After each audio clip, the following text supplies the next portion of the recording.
Kannur central ജയിലിലെ തടവ് പുള്ളികളുടെ mobile phone ഉപയോഗത്തിന്റെ വാർത്ത ഏറെ നമ്മൾ കേട്ടതാണ്. കേരളത്തിൽ കണ്ണൂർ സെൻട്രൽ ജയിലാണെങ്കിൽ കർണാടകയിൽ തടവ് പുള്ളികളുടെ VIP ജീവിതത്തിന് എപ്പോഴും വിവാദത്തിൽപ്പെടുന്ന ജയിലാണ് പരപ്പനങ്ങാടി അഗ്രഹാര ജയിൽ. കഴിഞ്ഞ ദിവസം പുറത്തുവന്ന ദൃശ്യങ്ങൾ ഏറെ ഞെട്ടിക്കുന്നതാണ്.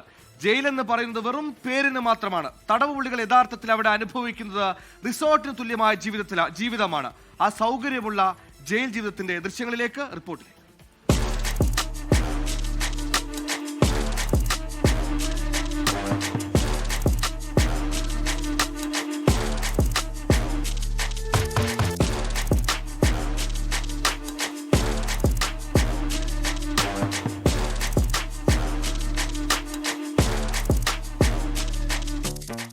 മതിലിനപ്പുറത്തേക്ക് പറന്നെത്തുന്ന മൊബൈലും ലഹരിയും സുലഭമായി ഉപയോഗിക്കുന്ന കണ്ണൂർ സെൻട്രൽ ജയിലിലെ തടവ് പുള്ളികളുടെ വാർത്ത നിരന്തരം നമ്മൾ കേൾക്കുന്നതാണ്.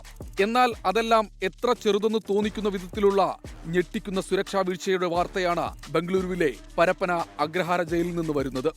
1996 മുതൽ 2022 വരെയുള്ള കാലയളവിൽ 18 കൊലപാതകങ്ങളും 22ലേറെ ബലാത്സംഗവും നടത്തി ജീവപര്യന്തം ശിക്ഷയ്ക്ക് വിധിച്ച ഉമേഷ് റെഡ്ഡി എന്ന കൊടും ക്രൂരനിൽ നിന്ന് തുടങ്ങാം. വധശിക്ഷയ്ക്ക് വിധിക്കപ്പെട്ട് പിന്നീട് അപ്പീൽ പോയി ജീവപര്യന്തമായി ചുരുക്കിയ മുൻ പോലീസ് കോൺസ്റ്റബിൾ കൂടിയായ ഉമേഷ് റെഡ്ഡി 2 ആൻഡ്രോയിഡ് ഫോണുകളാണ് അതീവ സുരക്ഷാ ജയിലായ പരപ്പന അഗ്രഹാര ജയിലിൽ ഉപയോഗിക്കുന്നത്. യുവാക്കളെ തീവ്രവാദ സംഘടനയിലേക്ക് റിക്രൂട്ട് ചെയ്തതിന് ശിക്ഷ അനുഭവിക്കുന്ന തീവ്രവാദി ജുഹാദ് ഹമീദ് ഷക്കീൽ മന്നയെ പാർപ്പിച്ചിരിക്കുന്നത് ജയിലിലെ അതീവ സുരക്ഷാ സെല്ലിലാണ്. ഇയാളും ജയിലിൽ മൊബൈൽ ഫോൺ ഉപയോഗിക്കുന്ന ദൃശ്യങ്ങളും പുറത്തു വന്നിട്ടുണ്ട്. സെല്ലിലെ മൊബൈൽ ഫോൺ ഉപയോഗത്തിലും സുരക്ഷാ വീഴ്ച തീരുന്നില്ല. ദുബായിൽ നിന്ന് സ്വർണം കടത്തിയ കേസിൽ നടി രന്യ റാവുവിന്റെ കൂടെ പിടിയിലായ തരുൺ രാജു സെല്ലിന് പുറത്ത് നടന്നുകൊണ്ട് വീട്ടിലെന്ന പോലെ ഫോൺ ഉപയോഗിക്കുന്ന ദൃശ്യങ്ങളും പുറത്തു വന്നവയിലുണ്ട്. ഇതിനു പുറമെ സെല്ലിനുള്ളിൽ ഇയാൾ TV കാണുന്നതും ദൃശ്യങ്ങളിലുണ്ട്.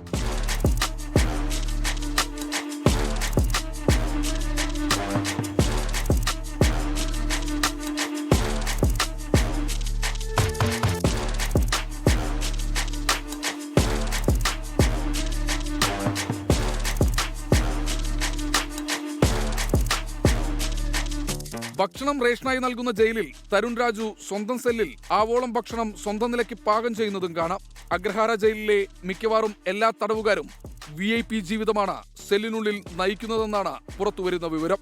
എല്ലാം ജയിൽ ഉദ്യോഗസ്ഥരുടെ ഒത്താശയോടെയാണെന്ന കാര്യത്തിലും സംശയമില്ല. നേരത്തെ രേണുകാസ്വാമി കൊലക്കേസിലെ പ്രതി കന്നഡ സൂപ്പർ താരം ദർശൻ പരപ്പന അഗ്രഹാര ജയിലിൽ സുഹൃത്തുക്കളെ വീഡിയോ കോൾ വിളിക്കുന്നതും സെല്ലിന് പുറത്ത് കസേരയിട്ട് ചായ കുടിക്കുന്ന ദൃശ്യങ്ങളും പുറത്തു വന്നിരുന്നു.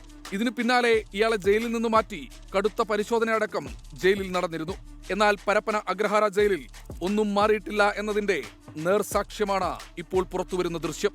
സുരക്ഷാ വീഴ്ചയിൽ അന്വേഷണം പ്രഖ്യാപിച്ചിരിക്കുകയാണ് കർണാടക ആഭ്യന്തര വകുപ്പ്. News desk 24. ലോകത്തെവിടെയായാലും ഏത് സമയത്തും 24 വാർത്തകളും ഓഗ്മെന്റഡ് റിയാലിറ്റി പാക്കേജുകളും എക്സ്പ്ലെയിനറുകളും വിശദമായി കാണാൻ ഞങ്ങളുടെ YouTube ചാനൽ നിങ്ങൾക്ക് സബ്സ്ക്രൈബ് ചെയ്യാം.